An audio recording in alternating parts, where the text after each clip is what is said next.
आज ब्रह्मपुर निर्वाचन मंडल गोटे बीजेपी टिकेट माननीय मुख्यमंत्री नवीन पट्टनायक को तथा माननीय मोर 5T chairman VK Pandian sir को मु धन्यवाद दूची। विशेषतः मुझे ब्रह्मपुरवासी सुख दुर साथी अच्छी विश्वास मो प्रति अच्छी से गोटे मो सुजोग पाइली आप देखिए मो पूर्व जे माननीय विधायक विक्रम पला थे बहुत उन्नतिमूलक काम होती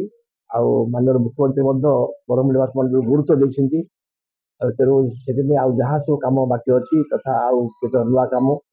जो नवीन ओडिशा आम गठन करने मुख्यमंत्री जो स्वप्न देखते सार्थ करवा ब्रह्मपुर वासी सेवा पाइबापी गोटे सुजोग माननीय मुख्यमंत्री 5T chairman VK Pandian sir को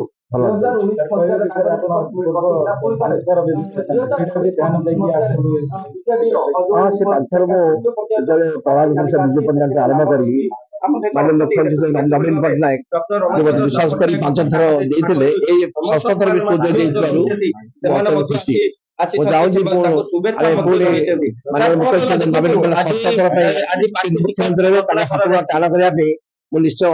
कम करी स्वप्न साकार की नवीन पट्टनायक तथा ब्रह्मपुर जनसाधारण सुजोग पाइबा सेवा करने सुजोग पाई।